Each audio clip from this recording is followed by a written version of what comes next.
Welcome, everybody out there in listener land. I'm Kerry Cadambi, and you're listening to a spirited exchange on Transformation Talk Radio. Stay with us for the next hour for an engaging conversation, inspiring you to awaken and live into your true and highest potential. Each second and fourth Wednesday at 4 p.m. Pacific Time on A Spirited Exchange, we'll bring you inspiring guests, engaging in stimulating and mind-opening discussions, helping you to awaken, heal, and reveal your highest purpose. Our show theme today is Awaken Your Evolution, and we'll discuss what it means to awaken and evolve, and then explore several paths to awakening through body, in mind, and to spirit.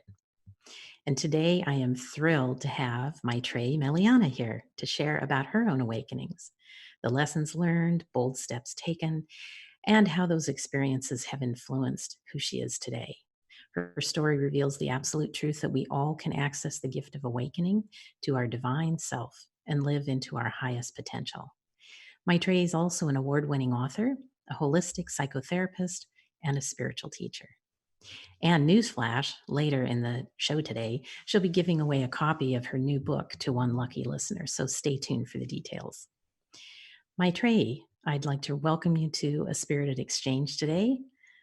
How are you? I'm doing great, Kerry. Thank you. And it's really wonderful to be here with you. Oh, I'm excited because I know that you have an incredible story to share, one that will give people a lot of hope. If when they're in a difficult spot, that there's hope that they can make a change, and you're a fantastic example of that. So I wanted to hop right into the topic. To begin with, let's kind of clarify a few terms for our listeners. And I know that I kind of have my ideas of what awakening is, and you have yours, and I thought we can start out talking a little bit about what it means to awaken. And is there only one way to awaken? What difference can awakening make to our lives? And since today's episode is Awaken to Your Evolution, I wanted to share a little bit on my take on the relationship between awakening and what I call evolution. I think of awakening as the point at which our eyes are open to a new reality, like we see something we didn't see in this way before. And it's kind of like becoming enlightened. And sometimes that awakening is enough to create change, or what I call evolution, in our lives. But I feel that often we need to take action based on our new knowledge. And that action is what moves us toward our evolution. So we've been given free will to make choices, but we're free to experience the consequences of those choices once they're made. And that would be to evolve or to not evolve. So it's important to not do what some people call the spiritual bypass thing, which is using spiritual practices as a way of like avoiding or not addressing the deeper wounds and limiting beliefs that hold us back, of not addressing those unfinished developmental tasks that are so crucial to our growth. So that's kind of my little distinction of kind of a difference between like awakening and evolving. Mytrae, what does awakening mean to you? And do you have a story you can share about a big awakening that you've experienced and how that has changed your life? Yeah. Awakening, my definition is very similar to yours, where it's kind of it's a realization of either yourself or the world or a relationship or anything at all that is different from how you felt and thought about it literally a moment before. And it's this wonderful popping open to, oh, this is now what I think. And I think it comes with just so much excitement. And I think sort of a sense of your eyes widening open to, oh, this is a new reality. So that's how I think of awakening.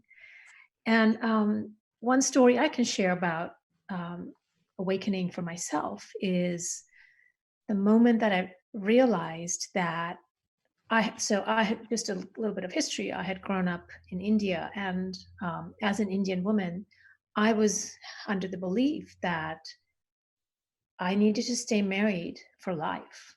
That once I got married, it was for life, and it was a very complete decision. And no matter how bad the relationship got, that was my role as an Indian woman. And I came up against it, even though there were times I wasn't happy in the relationship. But, and I remember the time when I literally thought, well, why not? And what's the worst thing that could happen? And it was this moment of realizing my fears of what would happen if I were to do what I wanted, as opposed to what my culture or family thought I could do, what was possible for me as an Indian woman. So it was this moment of thinking for myself as opposed to going along with what had been passed down for centuries. Mhm. Yeah, that's a pretty big shift to be able to step away from the acculturation, what believes that we've been fed in our growing up and we accept because we don't know anything else, but to actually recognize that there's a different way. That seems like a really big awakening. Yeah, it does. And And it's not without fear. I think there can be, fear and excitement. yes, both. Yes. Mhm. And once you had that realization, what did that drive you to do? What changes did you make, or what movement did you make? Um, well, I reached out to people to have conversations. I remember reaching out to people almost to validate my decision, although I think I really knew. Um, and I did a lot of soul searching. I thought, what is the worst that could happen? And I kind of gave myself a plan B, and I had to confront what the beliefs were. The fear of looking bad or the shame of being a divorced woman in my culture, and then I had to keep asking myself, well, what's the worst thing that could happen? And as that unfolded, it wasn't as bad as how I assumed it was going to be. And then I took steps to leave my marriage and create a whole new life. Mhm. Yeah. Yeah, that takes a lot of courage to do that, to make those big changes. And I think your point of, reaching out to others as well, um, to kind of get a bit of a reality check, or support in some way. I believe that we're all here to be in relationship in some way, and to reach out to get help during those difficult times is really important. Hmm. Yeah. Yes. Yeah. So um, I was wondering if you could tell us a little bit about, you've written a book, which I alluded to at the very beginning, and you're going to be giving a copy away to a first Mhm. caller, and I'll give details on that in a bit. But can you tell us a little bit about your book, the title of it, and what inspired you to write it? Sure. The book is called Brown Skin Girl: An Indian American Woman's Magical Journey from Broken to Beautiful. And the story is of an Indian woman who comes here with her family. That's me. At 16, and then the conflict and the struggle between two cultures as it plays out in her life, and also with her family. Um, so that there's this clash of expectations of what is a woman supposed to be, and coming to a new country kind of really brings all of that to the front, because there are new possibilities that are available. So Mhm. it was a huge awakening of sorts, in the sense of the freedoms that I was suddenly exposed to, and just reached out to take and receive with both hands. And my family were like, no, no, no, you can have these but not those. So it was this um, conflict. And the story is really when I fell in love with an American man, that once my family found out, they took me back to India and literally held me hostage, literally in closed door and behind closed doors for a year. And Oh my um, goodness. and then the story is, my escape from there. And I stayed in India for 3 years, but then the story is, and I managed to escape, and it was a meandering road to really sort of find myself and recoup from that kind of a trauma.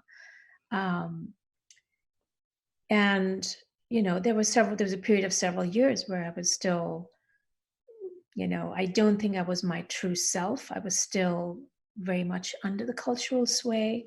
Mhm. Um, because I had to confront some very deep wounds. And coming from a culture where there wasn't therapy, or I haven't done much personal growth, I just didn't know how to do that.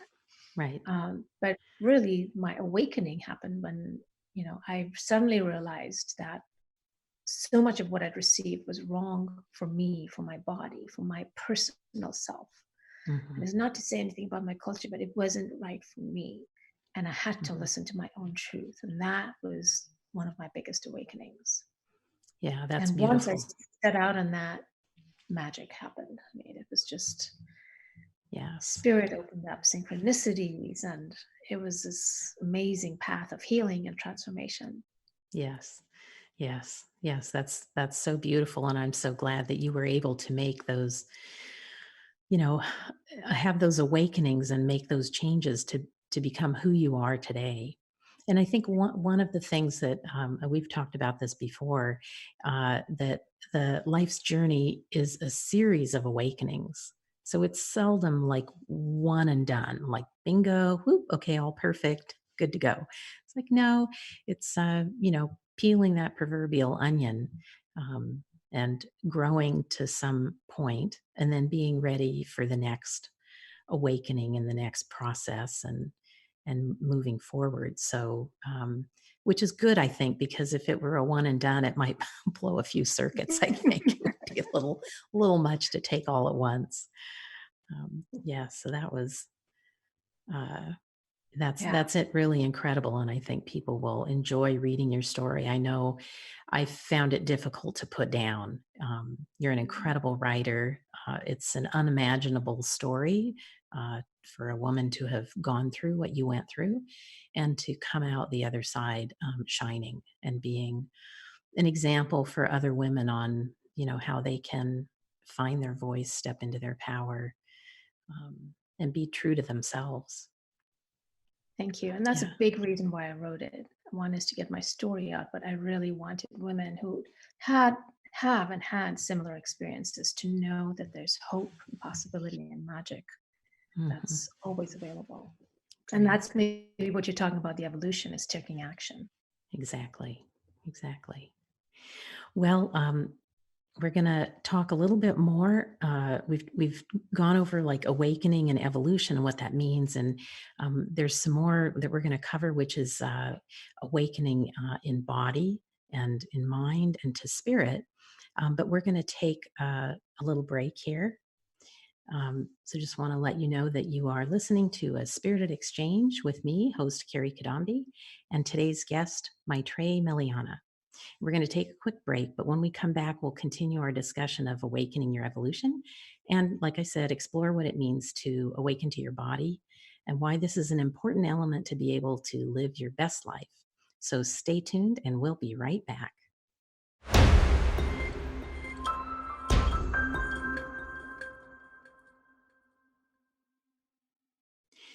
We're back on a Spirited Exchange with me, host Kerry Cadambi, and today's guest is Mytrae Meliana, who's talking with us about her awakening and lessons learned. But before we continue, I want to let you know that how to contact. Let's see, I want to make sure everybody knows how to contact you, Mytrae. Can you give us your contact information, your website for our listeners? Sure. So my website is Mytrae Meliana. That's MYTRAEMELIANA.com. Great, thank you. We've talked a little bit before the break about what it is to awaken and the difference that it can make in our lives. And now we're going to explore one of the several paths or modes to awakening. And one path is to awaken what I call to your body. And I strongly believe, actually, I know that wisdom resides in the body. And the body has a messaging system to communicate to us when something is off. And it can tell us when something is true and right for us or when it's not. So, this is why kinesiology works so well, muscle testing. Um, when we can awaken to our body and become embodied, be able to go into our body, we can access this wisdom to improve our health and to make better decisions that are aligned with our truth. And that also allows us to access subconscious messages to help in our healing. So, Mytrae, can you tell us a little bit about any experience that you've had when you felt that you have awakened in your body and in what way that has changed your life? Sure. I think what I'll talk about what happened before. So, as a result of the trauma, I think I went up into my head where I was mostly functioning from my thoughts and disregarding my body, disregarding my feelings. And so I wasn't as in touch and I didn't listen to my own guidance. Um, but around this time, I went on a Vipassana retreat. And Vipassana is a meditation practice where all you do for 11 days is a sensate awareness of your body, sit in meditation, really listening to your body. And I was just amazed by what I felt. If you can imagine sitting for 8 hours a day, that That's a might be a lot. lot.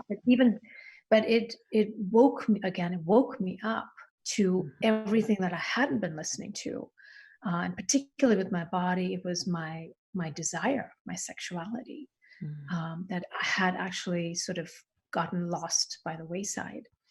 And I knew then from that point on that I didn't have to listen to anybody else for my answers or decisions. That if I listened to my body and my feelings, I knew what to do with my life.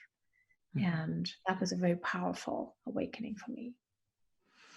Yes, and so you had the Vipassana experience, and you awakened to that realization. And then what changed for you? What did you do differently from that point on? Um, well, interestingly, I lost a bit of weight. It was like anything excess just fell away because I've come into alignment with my truth. And the more I listened, I felt just vital and alive. And there was an energy to my body that was very sensual. And so the Kundalini, which in India is the life force and the feminine energy, the feminine sensuality, the feminine sexuality. And that it's even if it was just this sense of vibrancy and aliveness. And it brought in a sense of fierceness and protectiveness and belief that a truth that sort of had been lost by the wayside, that my sexuality was really a powerful force and Mhm. something that my culture was afraid of. And it it made me fierce. I think it gave me the belief in myself to leave my marriage. That even though it was going against everything I had believed till that point, Mhm. it gave me the sense, the faith, and the trust in myself to take the steps to go to graduate school, apply to graduate school, and leave my marriage. Yeah, I think when we can tune into our bodies, we really connect with that inner, you know, inner I am, the inner who we really are, our heart.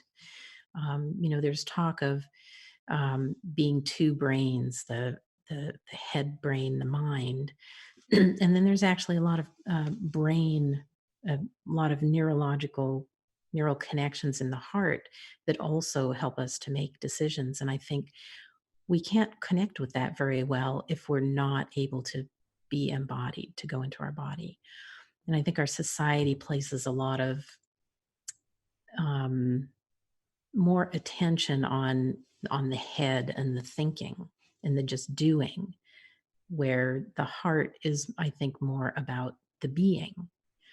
Mhm. And when we can connect with our body, you mentioned like a fierceness, like it's that connecting to your power, your inner power that you can stand with and speak with and act with. And that makes a huge difference when we can do that. Have your own sovereignty, for making Right, your decisions. right. I know that for me, I I use that body awareness, excuse me, for making decisions. I may go out and gather information that I then analyze to make the decision. But when it comes right down to making that final bit of decision, I didn't realize I did this for a number of years, and then finally realized that I had this process. I would literally go within my body and feel, was that right for me or not right for me? And I could use it for any kind of decision, for purchasing a car, building a house, deciding if I'm going to purchase airline tickets, or, like all kinds of decisions, like reading maybe something that's going on in a relationship. So going inward and connecting with that is a much truer answer to each of us individually. Yeah, I love that you do that. It's a very powerful decision making tool, really. Yeah, a Absolutely. skill. Yeah, Yeah. yeah. Have you had any other experiences you can think of, the awakening of the body, that has made a difference for you? Um, I think, I mean, I always go to sexuality. That it is this. I think as women, we are again sort of indoctrinated by what is all right and what isn't all right sexually, and there's so much shame and guilt and fear around it. Mhm. And once I knew um, that, once I felt my body, the truth of my sexuality was undeniable.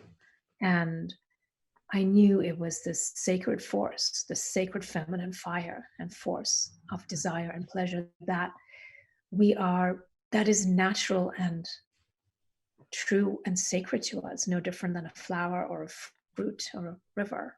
Mhm. It's so beautiful. And um, yeah, so that really sort of helped me believe in what I knew and had known for many years prior, Mhm. and that it was not my stuff around it, but it was really culture's and patriarchy's negative judgment of it that has created so many problems. Yeah, for certain, we have a lot of healing to be done around the realm of sexuality and the double standards for what's okay for one sex and not okay for the other sex. And um, yes, a lot of healing needs to be done in that realm, Yeah. definitely. Well, I can think of other times when my body wisdom has provided me information. And also, I've had this experience when I've worked with clients as well. But one instance for me was that I had a point in life where I had plantar fasciitis, and I was using a visual journaling method and drawing a picture, and realized that I didn't know where to take my next step. And it was really a metaphor for, I was at a point in my life and I didn't know which way to go. And, so I had a foot in the air, and that happened to be, it was what I drew. And it happened to be the foot that had the plantar fasciitis problem. Oh, Yeah. And so then I ended up redrawing that and kind of figuring out where I needed to go next. So it was the that's really body great. providing, yeah, a message to me of something I needed Yeah, help with. yeah. So we're going to take another break, and then we're going to come back to talk a little bit more about this awakening and moving into the awakening in mind.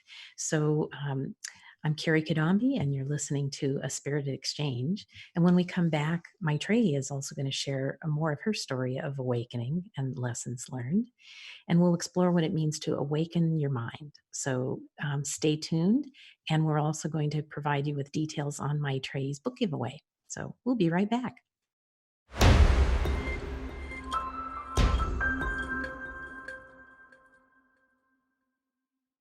We're back on A Spirited Exchange with me, host Kerry Cadambi, and I have Mytrae Meliana here, and we have been talking about the different paths to awakening. Before the break, we were exploring what it means to awaken to your body, and next we're going to dig into what it means to awaken your mind. But before we do that, Mytrae, you have generously offered a free copy of your new book to the first person to call into our phone line at 1-800-930-2819, and I'll repeat that later. But Mytrae, can you briefly tell our listeners about your book, Brown Skin Girl, just briefly? Yes, it's a multicultural inspirational memoir of my story as an Indian American woman. And it's both psychological and spiritual. And it talks about the ways family loves and wounds each other, about immigrants' conflict between cultures, and what happens when you leave yourself, leave everything, that you can actually find yourself. That is beautiful. And I have to say, I have read it. It's a riveting story. So um, call in. The number for your chance to receive a copy of this book is 1 800 930 2819. And our producer, Olivia, will take your call and get the information so that Mytrae can mail the book to you. Super. All right, well, let's dive into what it means to awaken your mind. I believe that through the power of mind, nearly anything is possible. And we create with our thoughts and words, which I'm sure many of you have heard that before. To me, to awaken your mind means to be attentive and thoughtful as to what you were thinking and saying. And this raised awareness will help you recognize unhelpful thought patterns and spot limiting beliefs. And it's those beliefs that can color how you perceive the world, how you react to people and events, and what you manifest in your life, whether it's good or bad. So, my question for you, Maitreyi, is this: what has been an awakening of your mind experience for you? And what has changed for you as a result of that? I think one a big awakening period of awakening was when I was in graduate school studying to become a psychotherapist. It was a completely new field, and it is a field that's really foreign to Indian culture. And it was an awakening to enter my emotional realm and really feel all my feelings and know how beautiful and powerful and, again, conscious and wise we are, and that how our emotions actually make life more delicious. So that was a wonderful awakening, as well as the opportunity to reevaluate the beliefs I'd grown up with, um, as an Indian woman, and what had defined me as an Indian woman. And now I had this opportunity to question and challenge everything. And it really was a time of tremendous growth and transformation. Mhm. I like that you've talked about feelings because I think, feelings are a harbinger of what's really going on within us. It's another way of our um, messaging, our internal messaging system to let us know that whether something's out of balance or, what's going on. And it takes focusing our attention to be aware of when we have emotions. I think for some, probably every culture, maybe some more than others, and some families more than others, there's a restriction of allowing feelings. The Right. don't cry, it's not nice to be angry, those sorts of things. But if we don't process those feelings, if we don't allow those feelings, it becomes a stuck energy within us and can Right. actually, harm us on a physical level or emotional level. So to be able to recognize those feelings and emote and process is really important, I Mhm. think. Mhm. Yeah, the being aware of feelings, but also, well, I think being aware of feelings helps us recognize what thoughts we're having. I'm trying to think of an example can you think of an example where you've had a feeling and it led you to recognizing a thought or belief that you held about something? Yeah. So, for example, a feeling of being held back, a feeling of, um, really, or anger, or I'll take anger or fear. I'm not supposed to do this, or um, the fear of what might happen if I do this or cross the line, or whatever that is. And for so many women, we're trained that this is what's acceptable and this is what's not acceptable, and we're very conscious of staying within that.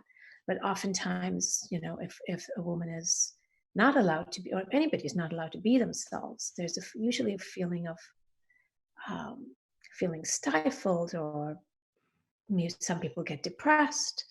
And all of that points to the being of the person is not allowed to flourish, not allowed to really bloom and be who they are. Mhm. Um, yeah,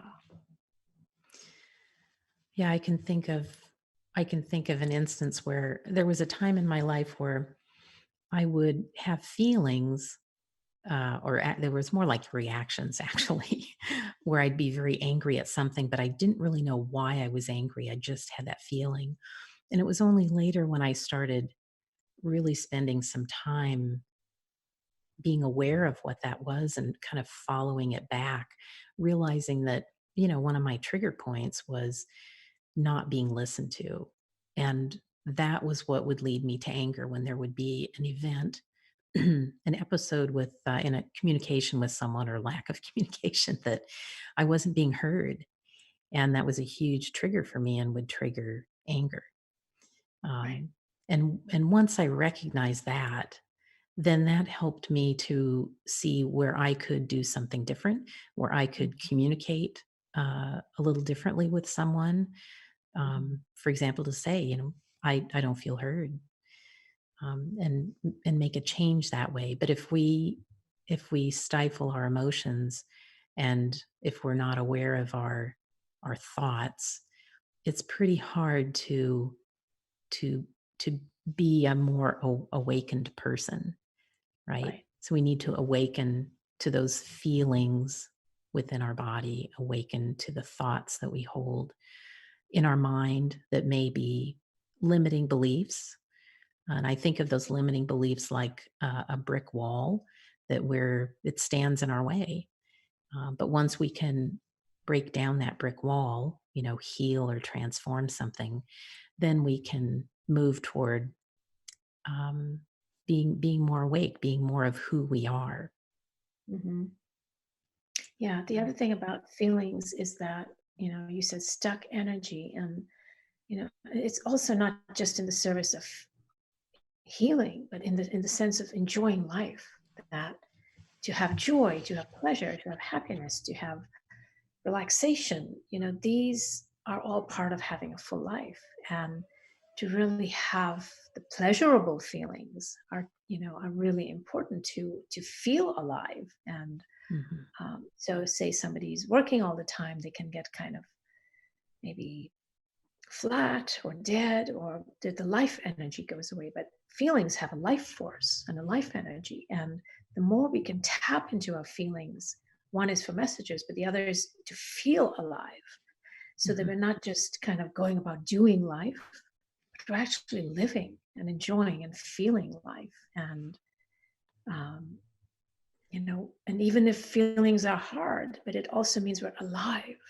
as opposed to numb or I kind love I of love that stuck. distinction between just kind of doing life versus living life, and how Hmm. important it is to have, if you think of feelings on a spectrum, having those that are not so much fun, difficult, to the other end of the spectrum of the joy and the happiness and the love, and like to have that full spectrum. It's almost like, some people have said, why do we have to have this bad stuff? But it's sort of like, how do you know happiness if you don't know sorrow or sadness? Like, it's almost being able to have those two helps you to recognize the fullness of the other.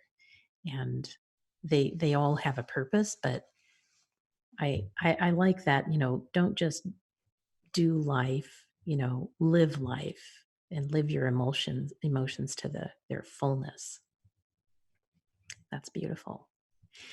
Yeah, I was in this, talking about awakening in mind. I was thinking of another experience that I had, in Mytrae. You're familiar with the healing center in Brazil, the Casa, which actually is where we first met, like over a decade ago. But the very first time I went to the Casa, I was kind of open. I didn't quite know what was going to happen, but I ended up having this overarching lesson of learning that, well, I went with kind of a belief that I have to do everything myself. I was very independent, kind of proud of that. Don't have to ask or can't ask for help from anybody. But situation after situation synchronistically happened while I was at the CASA at that time that led me to realize that, we are here to be in community with one another and to help one another, and asking and to take care of ourselves, and asking for help as part of that self-care. So I had this story of that I couldn't ask for help, but it pushed me in several instances there that I had to ask for help. And one of them was I had had a spiritual intervention, which is like a surgery. And I wasn't supposed to lift my suitcase into the overhead bin. And what happened was I thought, okay, I have to do this. I was exhausted. I couldn't lift it anymore. As I walked on the airplane and got down to my seat, um, there was a flight attendant standing right there. And without me even asking, he picked up my bag and put it in the overhead bin. It was like, wow, okay. I was ready to ask, and like spirit, like led everything there. And yeah, it was great. So, anyway, that was a huge shift for me, an awakening in my mind of a new belief. That's a Um, great story. yeah. So, we have to take another little break. So, before we go to break, Mytrae, can you give your contact information one more time for the listeners? Sure, it's mytraemeliana.com,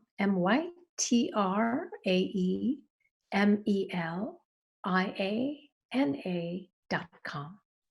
And Thank I'm you. sure it's on your little, Yeah, it's on um, on the site as well. This is Kerry Cadambi with a Spirited Exchange, and we're going to take a quick break. And when we return, we'll explore yet another path to awakening, what it means to awaken to spirit. So stay tuned, and we will be right back.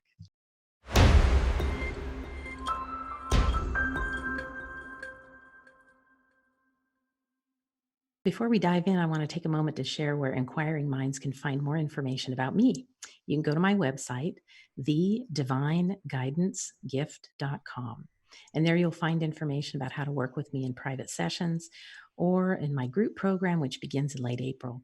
And you'll also see details for a midsummer retreat at Wallowa Lake in Eastern Oregon. And to access my free gift, you can go to yourspiritguidance.com. Today, we have Mytrae Meliana with us talking about awakening and sharing her experiences and lessons that she's learned along the way. So, we're going to talk about what it means to awaken to spirit, and what does that awakening look like? How do we create and nurture our connection to spirit? What kind of spirit are we talking about? And how can that connection be helpful to us? There's so much juicy information to talk about here, and I want to let our listeners know that we are just touching on a wee taste of what we can share on this topic with you today. And for that reason, we'll in a few weeks we'll return and dedicate an entire episode to that topic, just to let you know. So, Mytrae, will you share with us an experience of awakening to spirit that you've had, and what that looked like, and how was that connection helpful to you? yeah. So I still remember this one experience I had when I was really lost, I will say, and struggling and not sure which way to go. Or I think I'd gone so far down a path that wasn't me. And I remember I was just in my living room dusting furniture. And I hear this voice saying, "Return to who you are." Wow. And at Message. that point, I had no idea who I was, but it was unmistakable. It was 6 inches away from my ear. And it, it's one of those things like a stone being dropped into water where it goes so deep and it's just become sort of this guiding light for me. It became this guiding light for me. It's like, who am I? And of course, it took me several years to discover that. Um, so that was one experience. Oh my Um, gosh. and, Yeah. and another was when I decided to leave my marriage, or I was thinking about it. Nature started speaking to me the way it had when I was a child. Um, I would hear messages from the trees, from the dolphins, from flowers, from I would go for a walk and just hear. And it was always about the feminine. Mm. And it felt like this teaching again and again and again. Like everywhere I looked, nature, Mother Earth was teaching me how to be a woman. Mm. Mother Earth has a lot of wisdom and a lot to teach us. And I think it's beautiful that you have shared that you have heard like spirit as a voice, and you also hear spirit as through nature. And um, when I talk about like connecting with spirit, I like to talk about connecting to those higher order guides, and that's who I connect with. But I had a period in my life, earlier, where I didn't understand that that was possible. Hadn't developed that yet, but I also had experiences of hearing something and confusing it for kind of being my own mind, although at times they were messages that like I hadn't thought about before. I had talked about, I'll share an event that happened. I had had a difficult relationship with my father toward the end of his life, and then he suddenly passed, and I was very angry with him for quite a while. And a few months afterwards, my health began declining. I was very tired. I spent a lot of time crying, and during one of those episodes of crying, nobody else was around. And I remember out loud saying, I will never forgive you, like speaking to him. And then there was a quiet moment, and I heard, and by not forgiving him, you only poison yourself. It's like, I didn't think of it at the time, like, where did that voice come from? But it was an idea that I hadn't thought about. So, how could that have come from me as me? But I felt there was a deep truth to it, and it actually changed my thinking and realizing that I needed to do forgiveness work, and the forgiveness work was for me. So that guidance, whether you want to call it higher self, spirit guidance, God, nature spirits, to to realize that it can be helpful for us to help give us a new perspective, help set us on a path that we might not have seen before, can be very valuable in moving us forward in our lives. And for a number of people who can't imagine being able to hear spirit, I feel like anybody can go out in nature, and at the very least, there's a deep sense of relaxation, or peacefulness by being in nature. But just being able to walk around and go up to a tree and lean against it and see what comes. I don't know. Mytrae, do you have any other suggestions for people who might want to try to connect with nature to get I messages? mean, yeah, that leaning up against a tree is really great. Just, I mean, listening to the ocean or water, we all just feel so much better. I think it's just feeling better. It doesn't, Mm, there's not a goal here of having to hear anything.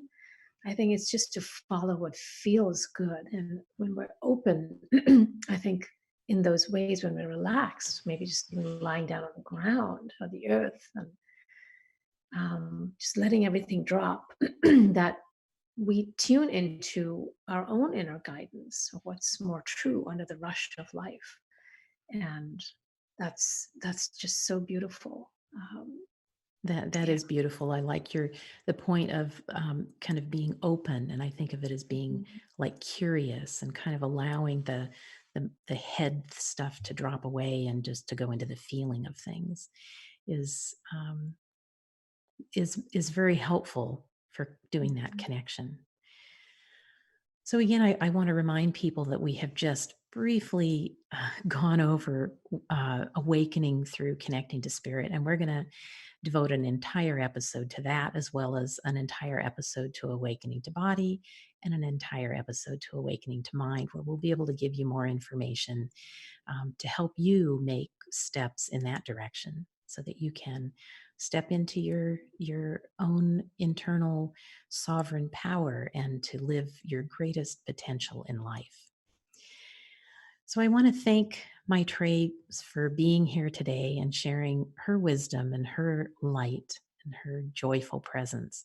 I so love talking with you, and I'm grateful that you've been here with us today. It's been a pleasure. Thank you. Yes. And I want to thank all of our fabulous listeners who are tuning in today with open, curious, and receptive minds, eager to awaken to their own personal evolution. And my question for you, our listeners, is this: how will you choose to awaken today to become your best self? And what action will you take to awaken your evolution? Please join me every second and fourth Wednesday at 4 p.m. Pacific, 6 p.m. Central, 7 p.m. Eastern. And on my next show, March 25th, I'm excited to have Mytrae return, and we'll go deeper into what it means to awaken to your body, how to access its messages, wisdom, and your personal, authentic truth. Have a great week, and I'll see you back here next time.